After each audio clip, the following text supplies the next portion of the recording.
I want to talk about body stress. Now, right now you're sitting there and you have body stress as well. It might be in your upper back, it could be in your neck, it could be in the back of your skull, it could be over your chest, it could be in your stomach, it could be in your lower back or your feet.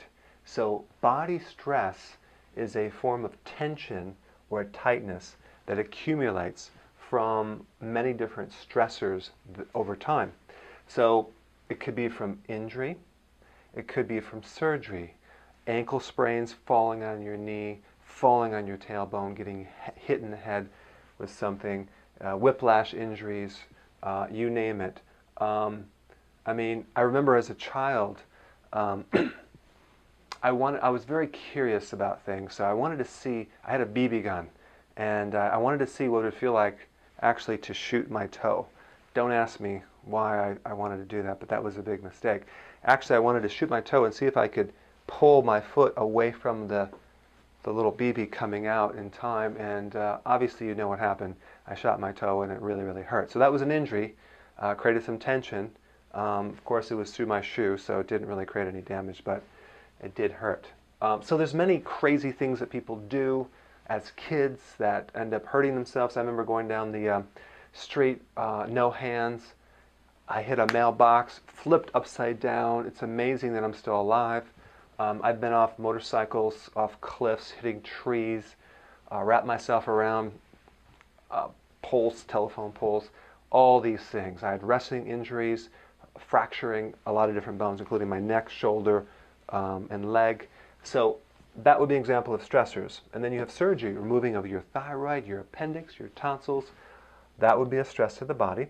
And infection, sore throats, viruses, sinus, that would be a stress. You also have physical stress of going through your menstrual cycle every single month and having that experience. You also have the emotional stress of any losses, the stress of being married, having kids, having upsets, family stresses. You have chemical stresses. Drinking alcohol is a chemical stress. Eating a lot of junk food is a chemical stress over a period of time. You know, creating trauma on the pancreas and the adrenal and the liver. So you have that stress. And you have exercise, maybe over-exercising. Now, exercise can reduce stress if it's low intensity. And so I'll come back to that in another video. But these are stressors that cause body stress, which is an inappropriate body reaction if it's chronic. In other words, when things stay there too long and become chronic, that would be an inappropriate body reaction because you're supposed to, your body's supposed to adapt and remove the tension long after the injury. But really, what happens if this is present time and this is your past, your body, parts of your body are still reacting to these older injuries and traumas and situations. So that's pretty much how it works. And then as you get older, this tension builds up, and you'll see people, their posture becomes over like this. They become really tight. They have a lot of stiffness and tension. So body stress is an inappropriate body reaction. It's basically certain muscles and tissues that are in a contracted state, and they will not relax or turn off. Okay? So at a very small microscopic level, body stress is the inability for certain parts of your body to turn off. Let's take a look at when you go to sleep at night. If you lay there and you just are aware of your body, you might find your head won't turn off, your mind won't turn off, you feel restlessness in your legs, tension in the chest, tension in your back. That tension prevents you from sleeping. It prevents you from rejuvenating. It prevents you from recovering. And guess what? That's going to prevent you from losing weight, because fat burning must occur in the recovery phase or the rest period when you're sleeping, not during stress. Okay? So that's the relationship between body tension, because it activates a hormone called cortisol. Cortisol is a stress hormone by the adrenal gland, and that hormone has the capacity of producing fat around the organs internally, deep inside around your intestines. That would be called visceral fat. Deep abdominal visceral fat, that your body's trying to protect the vital organs by holding fat around the gut. But body tension is another protective mechanism, because if you stub your toe and the toe starts to develop like scar tissue, body stress is going to, that tension is going to protect it by stopping the motion. So your toe doesn't move like it should, or your back or your joints don't move like they should. So body stress actually stops motion in the body. So we have a contracted state, we have a lack of motion in the body. So it's really a loss of communication in that body part that creates this random tightness. Because when you injure yourself or traumatize, you lose communication. And when you lose communication into a body part, let's say your pancreas, then the pancreas does what it wants to do, and it can produce a lot of insulin, and then it gets burnt out. Or let's say you have a toe that's damaged, and you lose feeling and circulation and lymph flow and communication. It becomes numb.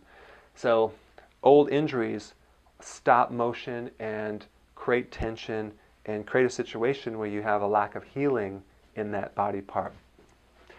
So body stress is tension or tightness, and it gets stuck in the body, it accumulates, and there's several things that we do to remove or diminish body stress. Number one, we want the person to sleep. We have to fix the person's sleep because that's where they recover, that's where they heal, that's where they recharge.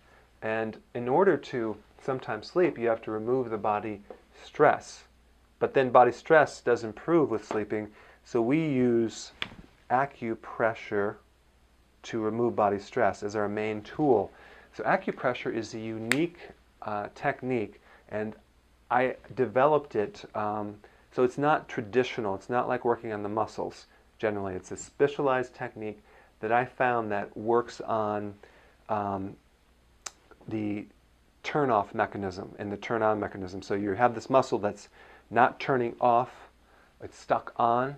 So this technique turns that body part off, so you actually release the tension and you elongate the muscles and you relax the body. So that's how we get a big history of all the things that ever happened to you, injuries, surgeries, infections, etc., etc. And then we apply the technique to all those body parts in the location where you traumatize yourself, we're not really extracting stress, we're basically getting the body to turn off and relax in those areas, because really this body stress is a reaction to the stress. It's not something stress is not something you can bottle, it's just your body is stuck on, and so we have to turn it off. And when you use acupressure and put the person into a really good relaxed state, now they can sleep, now they have motion, now they have nerve circulation, blood flow, they have more communication, and now they'll have better recovery. And with recovery comes better metabolism and more weight loss, so that's kind of how it works. Good nutrition is also important in reducing body stress, especially certain minerals like calcium and potassium. And then of course exercise. Walking is really good to reduce body stress. It might be temporary, but it's still a valid therapy.